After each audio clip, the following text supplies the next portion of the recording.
The leather of the booth was old. Older than the man who sat in it, and Julian Thorne was not a young man. His knuckles were scarred geography. Maps of bad decisions and necessary evils. He watched the steam rise from his espresso. A little ghost dancing in the low light of the restaurant. His restaurant. Everything in this corner of the city was his. The buildings, the businesses, the quiet fear in the eyes of men who passed him on the street. It was a kingdom built on whispers and iron. Marco stood by the door.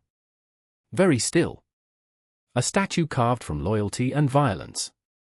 The air in Seraphina's was always the same. Thick with the smell of garlic, old wine, and unspoken agreements. Tonight was no different. A deal had been concluded. A handshake.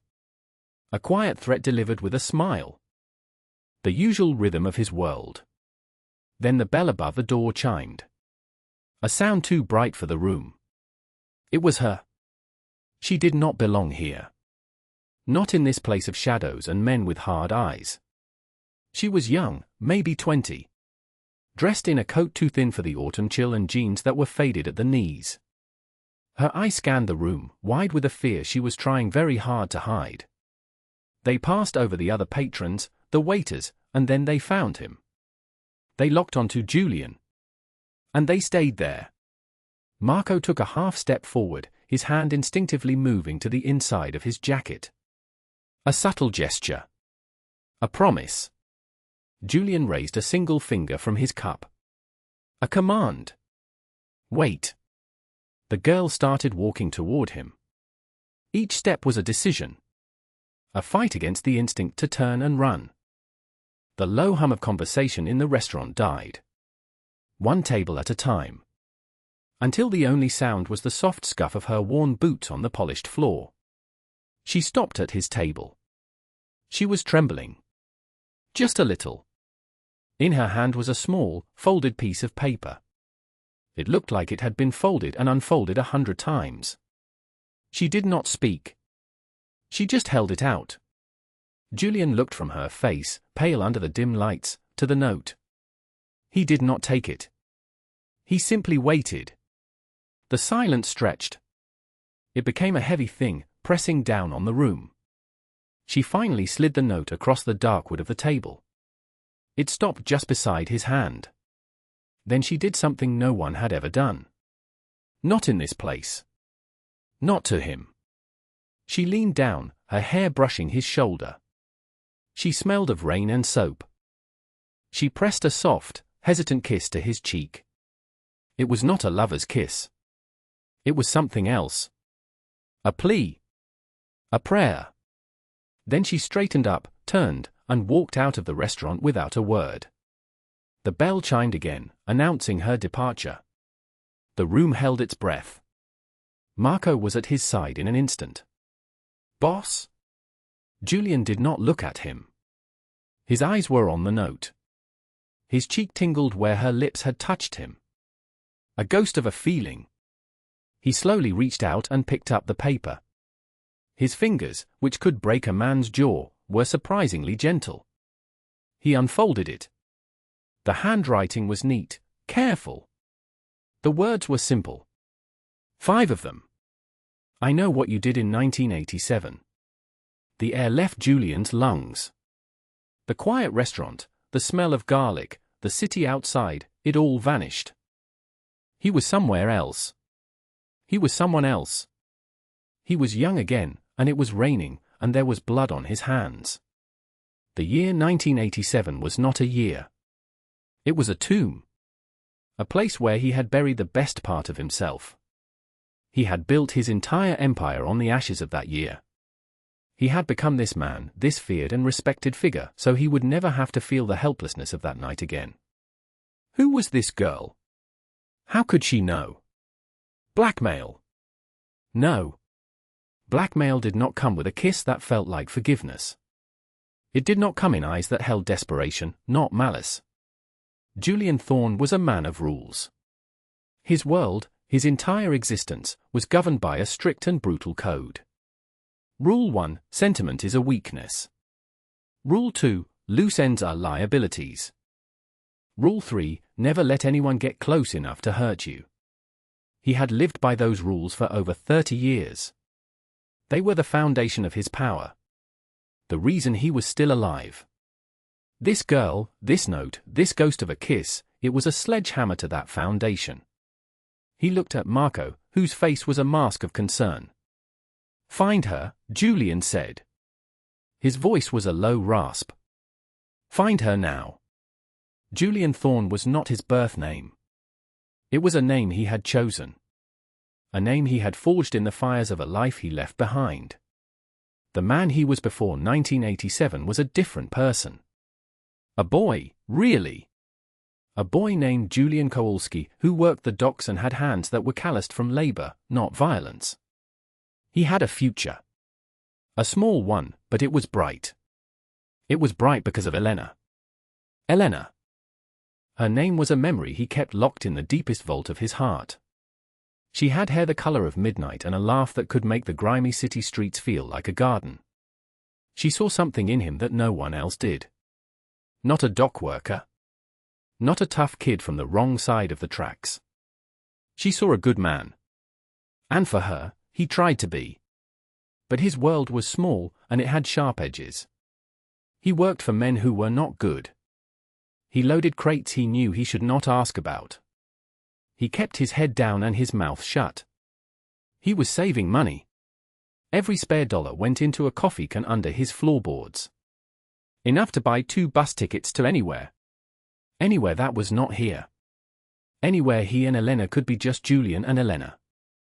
No shadows. No whispers. No fear. That was the plan for 1987. The year they would escape. But the city had other plans. A rival crew, led by a man named Rico Rossi, was making a move. Rossi was everything Julian was not. Loud, flashy, cruel for the sake of it. He saw weakness as an invitation. And Julian's love for Elena, in Rossi's eyes, was the greatest weakness of all. The confrontation was not supposed to happen. It was a stray word, a perceived insult in a smoky bar. Julian had tried to walk away. For Elena. But Ross's men had followed him. They had cornered him in an alley. And they had brought Elena with them. They were not trying to hurt her. Not at first. They were just using her. A shield. A bargaining chip. You see? Rico had sneered, his face illuminated by a single flickering bulb. Everything has a price. Everyone has a leash. What happened next was a blur of red and rain. A struggle. A shout. A flash of metal. The sound was like a firecracker. Loud and then suddenly, terribly quiet. Elena had fallen. She had looked at him, her eyes wide with surprise, not pain. A small, dark stain spreading on her dress. She had tried to say his name.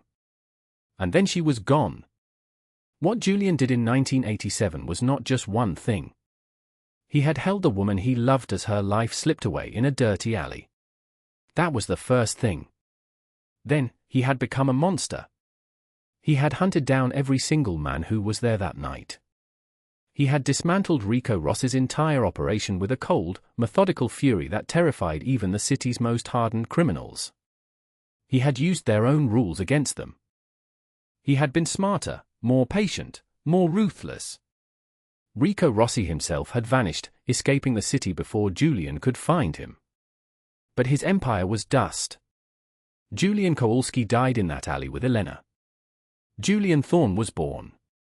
He built his new life on a single, brutal principle: he would never be helpless again.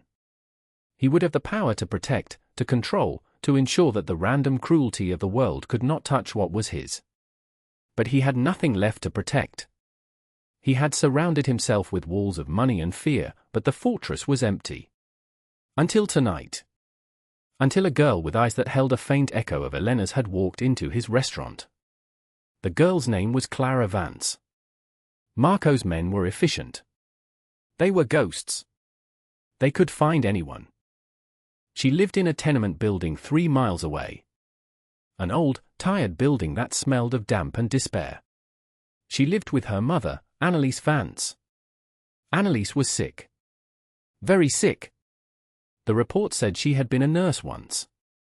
A kind woman, by all accounts. She had raised Clara alone. Worked 2 jobs for years until her body gave out. There was no father on the record. Clara was working as a waitress in a diner, trying to make enough to cover rent and her mother's medicine. She was not making enough. They were 2 months behind on rent. The landlord was a man named Dominic Rossi. The name hit Julian like a physical blow. Rossi. Marco had included the file. Dominic was Rico Rossi's son. A small-time vulture who had inherited none of his father's ambition but all of his cruelty. He owned a handful of run-down properties and preyed on the desperate. He was squeezing Clara and her mother. Threatening eviction. Making comments. Unpleasant suggestions about how a pretty girl like Clara could settle her mother's debt. The pieces started to click into place. But the main question remained. How did she know about 1987? What was the connection? Julian sat in his office, the city lights twinkling below like a carpet of cold stars. The file was open on his desk. Clara's face looked up at him from a grainy surveillance photo. There was a resemblance. Not just in the eyes. The set of her jaw. The way her hair fell. It was a whisper of Elena. A genetic echo. Annalise Vance. The name meant nothing to him. He had never known Elena's family. She had been estranged from them. She had told him they disapproved of her life, of him. Had she had a sister? He couldn't remember. It was all a lifetime ago. The note was on his desk, next to the file. I know what you did in 1987. It wasn't an accusation. He realized that now. It was a key. She was trying to unlock a door. She had no idea what was behind it. She had no idea that she was walking into the most dangerous, most painful room in his memory. She was just a girl trying to save her mother. She had probably found a letter. An old diary. A faded photograph with a name scrawled on the back. Something that connected her mother, or Elena, to him.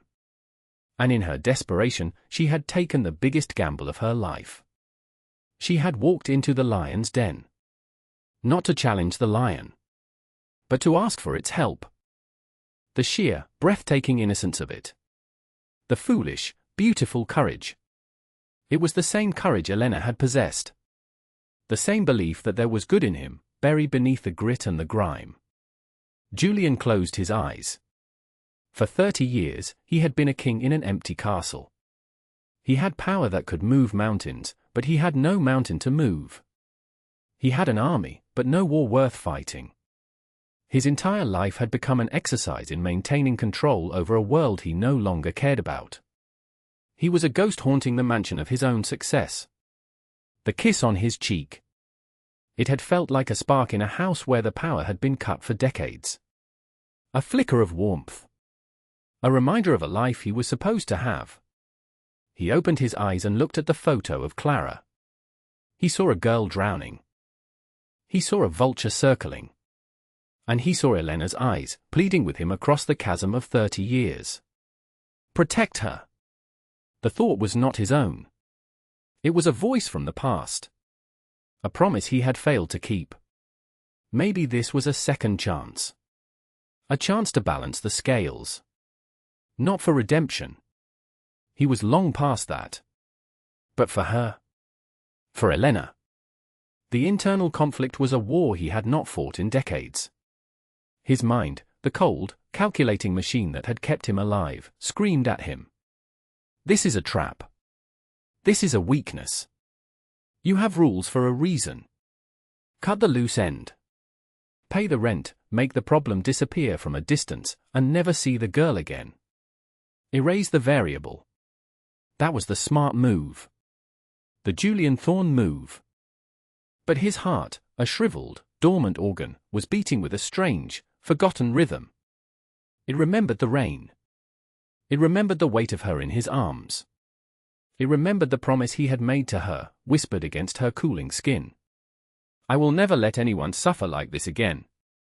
He had thought he meant he would become strong, untouchable. He had not understood.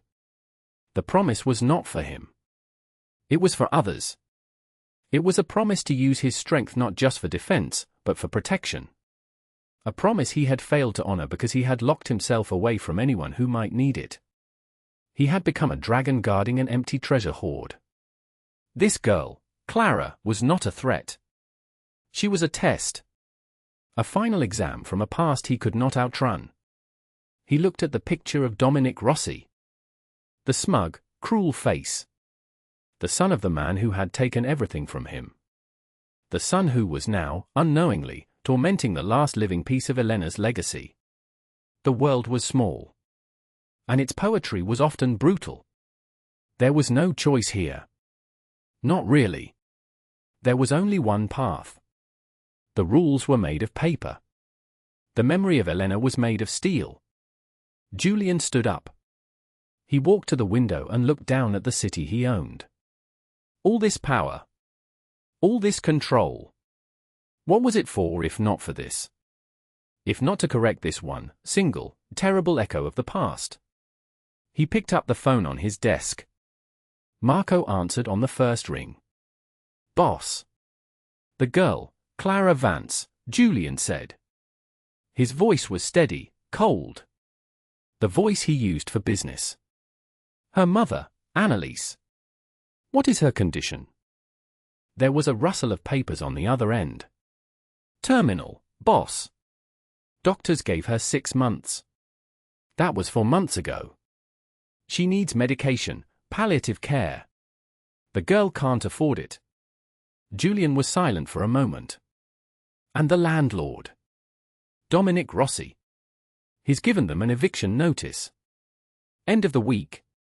He's been inappropriate with the girl." Julian's knuckles were white where he gripped the phone. "He wants more than the rent," Marco added, his voice low. "I see." Julian took a breath. The decision was made. The war had begun. "Get a team," Julian said. "The usual 2. I want you to pick me up in 30 minutes. There was a slight pause. This was not the usual protocol. Julian did not handle things like this personally anymore. Not for years. "Boss, are you sure?" Marco asked, the question laced with respectful caution. "I can handle this. We can send a message." "No," Julian said. "This is not a message." He looked at the note on his desk. "This is a history lesson." He hung up the phone. He opened a drawer in his desk. Beneath a stack of legal documents and property deeds was a small, velvet box. He had not opened it since 1987. His hand trembled slightly as he lifted the lid. Inside was a simple silver locket. He had bought it for Elena for her birthday. He never got the chance to give it to her. He picked it up. It was cold against his skin. He put it in his pocket. A piece of the past to carry into the future. The plan was simple. Brutally so. There would be no negotiation. There would be no warning. Dominic Rossi had violated a code far older and more important than any landlord-tenant law. He had targeted the helpless. He had tried to turn desperation into currency. And in doing so, he had stepped on the unmarked grave of Julian's past. The car was a black sedan, silent and anonymous. It slid through the city streets like a shark through water. Julian sat in the back, the city lights washing over his stone-faced expression. Marco was in the passenger seat. 2 other men, quiet and professional, were in a second car behind them. "Ross's office is above a pawn shop he owns on the east side," Marco said, not turning around. "He's there now. Counting his money, probably." "Is he alone?" Julian asked. "He has 1 man with him. A low-level enforcer. Nothing we can't handle." "Good." They drove in silence for a while. The city changed around them. The gleaming towers of the financial district gave way to grimy brick and flickering neon signs. This was the world Julian came from. He had clawed his way out of it, but he had never forgotten its language. The language of fear and force. "Boss," Marco said, his voice hesitant. "This girl, what is she to you?" Julian looked out the window. "She is a debt," he said, his voice barely a whisper. "A debt I didn't know I owed." The car pulled into a dark alley across the street from the pawn shop. The shop was closed, a metal grate pulled down over the front. A single light burned in the window on the second floor. That was the office. "We go in the back," Julian said. No noise. No fuss. The two men from the other car joined them. They moved with a fluid, practiced efficiency. One of them picked the lock on the back door of the building in under 10 seconds. The door swung open into a cluttered hallway that smelled of dust and decay. They moved up the stairs, their footsteps silent on the creaking wood. At the top of the stairs was a single door. Light spilled from underneath it. They could hear voices. One was laughing. A greasy, unpleasant sound. Julian held up a hand. He listened. "She's got till Friday," the voice said. It was Dominic Rossi. Then they're on the street. Unless the girl decides to be reasonable. The other man chuckled. Julian's face was granite. He looked at Marco. He nodded once. Marco kicked the door. It flew open, slamming against the inside wall with a sound like a gunshot. Dominic Rossi was sitting behind a cheap metal desk, a pile of cash in front of him. The other man, a brute with a shaved head, was halfway out of his chair, his hand reaching for a gun on his hip. He never made it.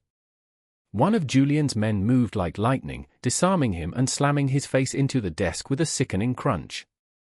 The man crumpled to the floor, unconscious. It took less than 3 seconds. Dominic Rossi stared, his mouth open, his eyes wide with shock and terror. He looked from the man on the floor to the 4 figures standing in his doorway.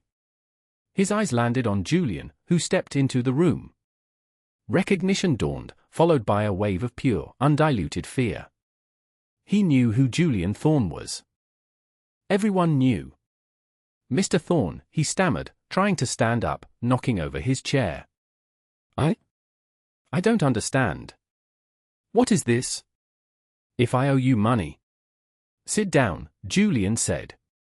The command was quiet, but it had the force of a physical blow. Rossi fell back into his overturned chair, scrambling to right it. Julian walked slowly to the desk. He ignored the cash. He picked up a framed photograph from the corner of the desk. It was a picture of a younger Dominic with his father, Rico Rossi. Rico had his arm around his son, a wide, predatory grin on his face. "Your father," Julian said, his voice dangerously soft. He was an ambitious man. But he was not a stupid one. He understood there were lines you did not cross. He placed the photograph face down on the desk. "You, on the other hand, seem to have inherited his greed, but not his sense." Rossi was sweating, his eyes darting around the room, looking for an escape that was not there. "I don't know what you're talking about," he pleaded. "I run a legitimate business. Real estate." "You are a vulture," Julian cut in, his voice turning to ice. "You prey on the sick and the desperate. You are a maggot feeding on decay." He leaned forward, his hands flat on the desk. "You own a building on Elm Street. Apartment for B. Clara Vance and her mother." Ross's face went pale. "It's just business," he whispered. "They didn't pay their rent." "You threatened a sick woman," Julian continued, his voice low and menacing. "And you made suggestions to her daughter. You thought you could squeeze them. You thought they were alone. You thought no one was watching." He paused. "You were wrong." Julian's eyes bored into Rossi. "Do you know what happened in 1987, Dominic?" Rossi shook his head, trembling. "No. I was a kid." your father made a mistake in 1987, Julian said. He crossed a line. He cost me something irreplaceable. It cost him his entire world. He was smart enough to run. He understood the consequences. Julian's gaze was relentless. The woman you are trying to evict, Annalise Vance, is the sister of the woman your father was responsible for killing. The girl, Clara, is her niece. This was a lie. A simplification. Clara was Elena's daughter. He was sure of it now. But Rossi didn't need to know the full truth. He only needed to understand the connection. They are family, Julian said, the words like chips of ice. And you, in your pathetic little kingdom of filth, put your hands on them. The realization of his mistake washed over Dominic Ross's face, a tide of absolute horror. He had not just been harassing some random tenants. He had been tormenting the family of Julian Thorne's greatest loss. He had stumbled into a ghost story and made himself the villain. I didn't know, he begged, tears welling in his eyes. I swear to God, Mr. Thorne, I didn't know. If I had known. It shouldn't matter, Julian said, his voice dropping to a deadly whisper. Honor shouldn't require a reason. You don't harm the helpless. You don't threaten women. You don't prey on the sick. Your father, for all his faults, understood that much. It's why he was respected, even by his enemies. You are just a stain. Julian straightened up. He looked at Marco. You will sign over the deed to that building, Julian said to Rossi, his tone now flat and final. It will be put in a trust. The income will provide for the care of its tenants. You will also liquidate your other assets. All of them. The money will be placed in a fund for Annalise Vance and her daughter. Rossi stared at him, dumbfounded. That's everything, that's all I have. It is a small price to pay, Julian said coldly. For the insult. He turned to leave. And what about me? Rossi cried out, his voice cracking with desperation. Julian stopped at the door. He looked back, his eyes empty of all emotion. You? You will disappear, he said. Just like your father did. I suggest you start running. And you never, ever stop. He turned to Marco. Make sure the paperwork is in order. And then make sure Mr. Rossi understands that his business in this city is permanently closed. The implication was clear. It was a death sentence, delivered with bureaucratic indifference. Julian walked out of the room without a backward glance. The problem of Dominic Rossi would not be bothering anyone. Ever again. The ride back was silent. The city was quiet now, asleep under a blanket of darkness. Julian did not go home. He had Marco drive him to the tenement building on Elm Street. He got out of the car alone. Wait here, he told Marco. He walked into the building. The air was thick with the ghosts of 1,000 sad stories. He climbed the 4 flights of stairs to apartment for B. The door was thin, the paint peeling. He could hear a faint sound from within. Someone crying softly. He knocked. A gentle tap. The crying stopped.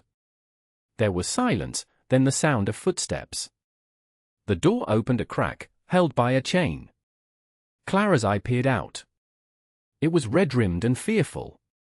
When she saw him, the fear was replaced by confusion. You, she whispered. May I come in? Julian asked. His voice was softer than he had intended. She hesitated for a moment, then she slid the chain off and opened the door. The apartment was tiny. Just 2 small rooms, clean but sparsely furnished. A woman was lying on a makeshift bed in the corner of the living room, propped up by pillows. She was frail, her breathing shallow. This was Annalise. But it was not her he was looking at. It was the face. He had been wrong. Annalise was not Elena's sister. She was Elena. Older, ravaged by sickness, but it was her. The same eyes. The same bone structure. The world stopped turning. The air in the room became thin, impossible to breathe. 30 years. He had thought she was dead. He had mourned her. He had built a life on her grave. And she had been alive. All this time. She looked at him, and a flicker of recognition crossed her tired features. A ghost of a smile touched her lips. "Julian," she whispered, her voice a dry rustle of leaves. He could not speak. He could only stare. The man who controlled a city, who could end a life with a single word, was frozen. Helpless. Just like he had been in that alley. Clara looked back and forth between them, her face a mask of confusion. "You know each other?" she asked. Julian finally found his voice. "Elena," he said, the name an ache in his chest. I thought you were dead." "They told me you were," she said, her voice gaining a little strength. "The men who found me. They said you died in the alley. They took me to a hospital far away. They told me to disappear. For my own safety. Rico Ross's men." It was a final, cruel twist of the knife. They had not just taken her from him. They had taken him from her. They had built a wall of lies between them, and for 30 years, they had both lived in their separate prisons of grief. "I looked for you," she whispered, a tear tracing a path down her pale cheek. "When I was well enough. But you were gone." Julian Kowalski was gone. It was like he never existed. He had erased himself so thoroughly that even she could not find him. "I'm here," he said, taking a step closer. "I'm here now." He looked at Clara, who was watching them with wide, stunned eyes. "She's your daughter," he said to Elena. It was not a question. Elena nodded, her eyes shining with tears. "Our daughter," she corrected softly. "I found out a month after that night. She's the reason I kept fighting. The reason I stayed hidden. I had to protect her. Our daughter." The word struck him with the force of a physical blow. He had a daughter. A daughter with Elena's eyes and her mother's courage. A daughter who was working herself to the bone to care for the woman he had failed. He looked at Clara. Really looked at her. He saw it all now. The resemblance was not an echo. It was a fact. He sank to his knees beside Elena's bed, his carefully constructed world crumbling around him. He took her frail hand in his. "I'm sorry," he whispered, the words torn from a place of ancient pain. "I'm so sorry, Elena. I failed you." "No," she said, squeezing his hand with surprising strength. "You lived. That's all I ever wanted. And you found us. You came back." Clara finally spoke, her voice trembling. "I found a box of old letters," she said. "From you to her. And a picture. You were so young. Mom told me the story. She told me you were a good man who got lost.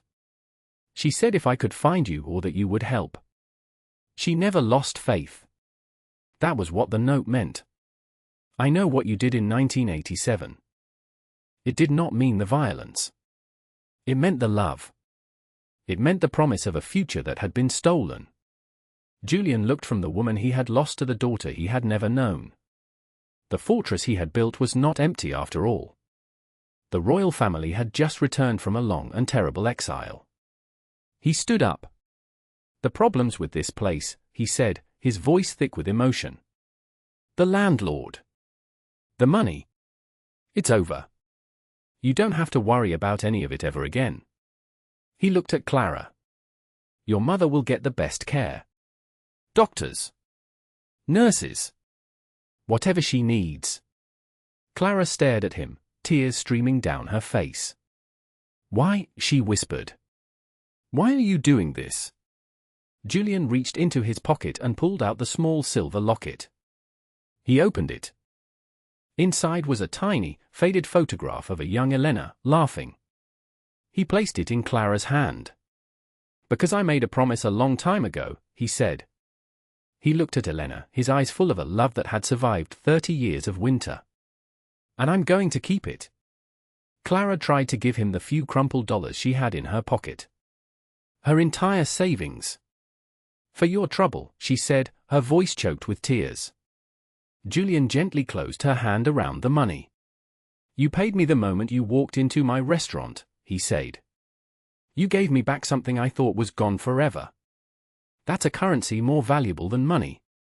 He looked at Elena, whose eyes were heavy with sleep, but her face was peaceful for the first time. "Who are you?" Clara asked, her voice a mix of awe and fear. "The papers, the stories they tell about you, they say you're a monster.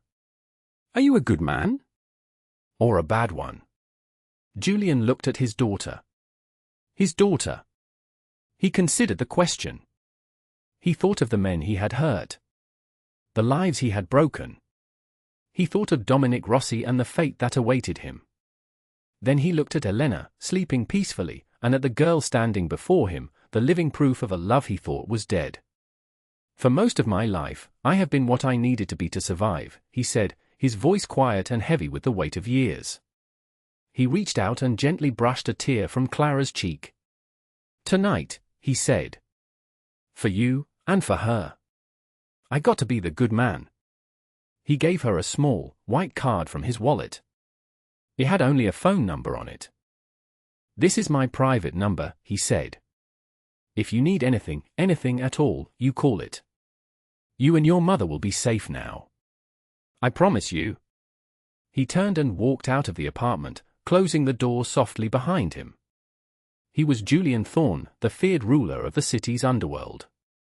But as he walked down the stairs and back into the cold night, he felt like Julian Kowalski again. A boy who had just been given a second chance to keep the most important promise of his life. The kingdom was no longer empty. He had a family to protect. And for them, he would be whatever he needed to be. A guardian. A protector. And if necessary, a monster. But this time, the monster would have a purpose. 5 years passed. Elena's last years were peaceful. She was surrounded by comfort and free from pain, thanks to the best medical care money could buy. She and Julian did not try to recapture the romance of their youth. Too much time had passed. They had become different people. Instead, they found something quieter, and perhaps more profound. A deep and abiding friendship, built on a foundation of shared history and a love that had changed shape but never faded. They would sit for hours, talking about the lives they had lived apart, filling in the 30-year gap with stories and quiet confessions. They grieved for the life they lost, but they celebrated the daughter they had found. When Elena passed, she did so in her sleep, holding Julian's hand on one side and Clara's on the other. It was a gentle end to a life that had known too much hardship. Clara flourished. With Julian's support, she went to medical school. It was her dream, born from the years she spent helplessly watching her mother suffer. She graduated at the top of her class. Dr. Clara Vance. She chose not to work in a fancy hospital for the wealthy. Instead, she used the considerable resources Julian had placed at her disposal to open a free clinic in the same neighborhood where she had grown up. A place of healing and hope in a corner of the city that had little of either. She had her mother's compassion and, Julian often thought with a quiet sense of pride, his own stubborn refusal to accept defeat. Julian did not change his life. He was still Julian Thorne. The city still whispered his name with fear and respect. Deals were still made in the back of his restaurant. His empire of shadows and silence remained intact. But something inside him had shifted. The core of his existence was no longer cold ash. It was a warm, steady flame. He had a daughter. He visited her clinic sometimes. He would sit in the waiting room, an old man in an expensive suit, looking entirely out of place amongst the tired mothers and worried fathers. He never announced himself. He just watched her. He watched her treat a child's fever with a gentle hand. He watched her reassure an elderly man about his medication. He watched her move through her world with a grace and purpose that filled him with a quiet, overwhelming pride. She was the best of him and the best of Elena. She was the future they were supposed to have, made real. One evening, he was in his office, the one high above the city. The lights below glittered, no longer cold but full of a strange new beauty. Marco entered, placing a report on his desk. "Everything is quiet, boss," he said. Julian nodded, not looking at the report. His gaze was on a small, simple frame on the corner of his desk. It was not a picture of a titan of industry or a politician he owned.